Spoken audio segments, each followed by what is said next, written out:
In the worldwide internet, more digital media is now created every hour than all digital media created between the -19th century BCE and the 19th century CE combined. More than 500 hours of video is uploaded to YouTube every minute in dozens of various categories: sports, animals, video games, music videos, entertainments, foods, travels, and for those brave enough to traverse into the darkest corners of the site, paranormals. These are the paranormals. Dogs, cats, babies, and other animals are known to be able to see things that we, as rational adults with common sense and a basic education, are unable to. These unseen things can include the wind, insects, electricity, and beings from the spirit world and other planes. The following footages go to great lengths to prove this paranormal point, and to serve as foundational stones beneath the bricked walls of paranormal research. And also, sometimes, a Kinect camera sees a ghost. 5 ghosts spotted by pet dogs or the Kinect camera. Number 5. Too much whiskey leads to sighting. The videographer of this paranormal has named her dog Whiskey after what would logically appear to be her favorite breakfast cereal topping and brand of toothpaste. Whiskey is barking and sniffing at the air, potentially at the obnoxiously thin Christmas tree in the corner, as if to indicate he smells something. Behaviors unfamiliar to most canine owners and pet parents. I mean, the hair on his back is standing up. After making an unkind observation about Whiskey's hair, the woman has the sudden realization that she is sitting next to someone. Somebody's in the house.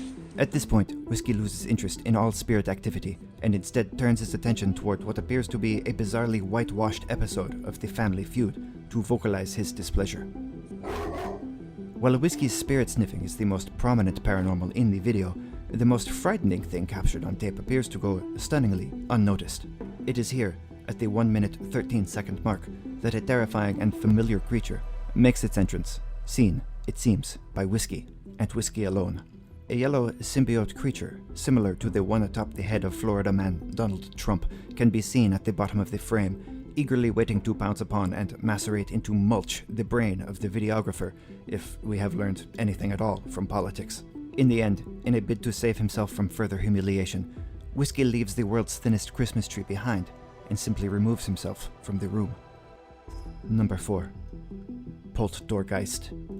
If there's anything to be learned from our first 2 videos, it's that ghosts hate thin Christmas trees, especially ones that are left up until the 24th of February or later. As we can see, the poltergeist of this particular paranormal has focused its ire toward a household door. Or we should be seeing it any second. There we go. Mysteriously, this black dog, whom we shall call Schmisky, to create separation from the last video, glances, perplexed, at an unexplainedly opened door. The door which you can see toward the center of your screen, maybe a bit to the left. No, back to the... Okay, perfect. Pops open, unexpectedly. Schmisky watches in silence as a human, who had nothing, clearly, to do with the door opening, pokes its head into the room, frightening the ghost away in the process. The woman, whom we shall call Schmisky's owner, glances perplexed through the unexplainedly opened door, then walks through it unexplainedly. Number 3. Hale's bells. While tattoos are not in and of themselves ghost hunting equipment in their own right, having a large concentration of them condensed into a small area has been shown time and time again to somehow matter. Here, a paranormals investigator and ex-member of the Insane Clown Posse mumbles his way through an investigation at Hale's Bar Hydroelectric Dam in Marion County, Tennessee. Times with this place, dude, it's kicking, and at times worse. His companion, nearly translucent in his camouflaged pants and protective eyewear, is dumbstruck. According to one legend and at least several historical facts, Hale's Bar Dam never even functioned properly once completed, and was demolished after a failure in the 1960s. The resulting flooding washed through a cemetery filled with hundreds of graves, mainly of children who had died during the COVID-19 Spanish flu pandemic. The sound of flooded bells can still be heard throughout the remaining facility today, as witnessed and recorded by the ex-ICP. Recognizing that the paranormals are widely known to cause errors and artifacting in video clips, the duo eventually makes a copy of their video evidence but without access to a reel-to-reel recorder, they make do with what they have. That sounds like a telephone. That's creepy. Number 2. Twerking connection. As is scientifically known, the spirits of the deceased are frequently locked into a residual haunting, in which they are forced to repeat over and over activity they accomplished while still alive. Oftentimes, these activities directly precede the person's death, forcing the spirit to relive the terrifying moment for all eternity. Here, the spirit of an exotically dancing ghost has mistaken a strip of light shining from between two curtains for a silvered dancing pole, and out of ghostly repetitive instinct, it must twerk. A woman that sounds suspiciously like Whiskey's mom asks the spirit to wave, Wave. Can you wave? and the woman's daughter mistakenly complies. No one's on my curtain. I'll do it sideways, all the way up. The spirit repeatedly smacks its own butt in a sign of dominance, then adds the classic elbow action stripping mechanic, in which dancers thrust their elbows dramatically toward the sides of their heads. Perhaps it is this that, in the end, led to the spirit's untimely and horrific death, a statement to the tribulations that entertainers go to for our brief bemusement. Twerk on, curtain ghost. Twerk on. Number 1. Tunnel breeze cannot prevent ghost from blowing out matches. The story of the haunted screaming tunnel in Niagara Falls, Ontario, Canada, is a haunting one. Let's hear it directly from the eloquent mouth of professional paranormal investigator and tunnel enthusiast Burhead Jr. About 100 years ago, a little girl got lit on fire when her house got caught on fire over a dispute that her parents were having, who were getting divorced. And she caught on fire, her clothes were really flammable, and she ran into the tunnel and she was screaming really loud.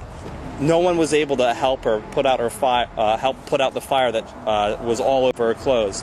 And she ended up running into a tunnel, the tunnel we're about to go into, and tried to put herself out, but she ended up dying in the middle of the tunnel. There's a legend that says that if you go to the middle of a tunnel and light a match, that someone will be able to blow out the candle, and you might hear some screams in the distance.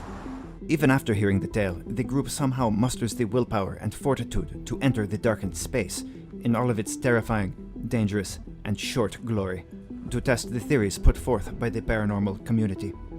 It is at this time that one group member points out the significant breeze naturally flowing through the tunnel. What a breeze that is. Yet they proceed, unperturbed and undaunted.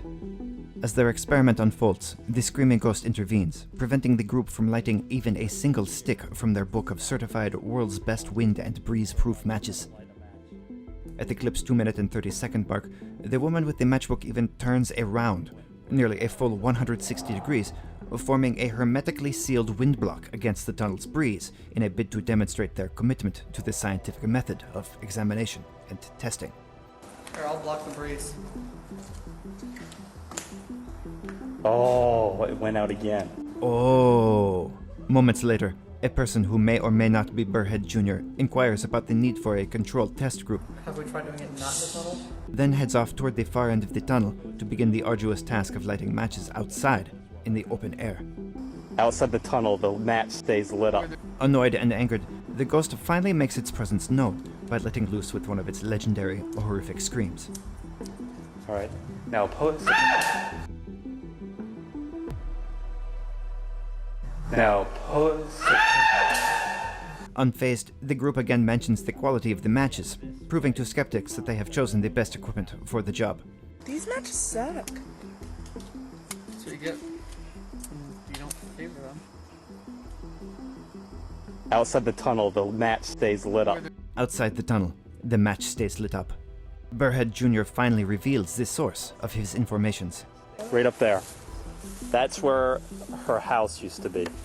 How are you sure? Because that's what it said on. Yeah. That's what the thing said. As they turn to leave, the group notes some curious iconography above the tunnel's rear entrance. That would be a dick. Perhaps a warning left for those with a curious mind not to step inside the haunted screaming tunnel of Niagara Falls, Ontario, Canada. Especially not while wearing flammable clothing. Was there a Kinect or a dog in that last one?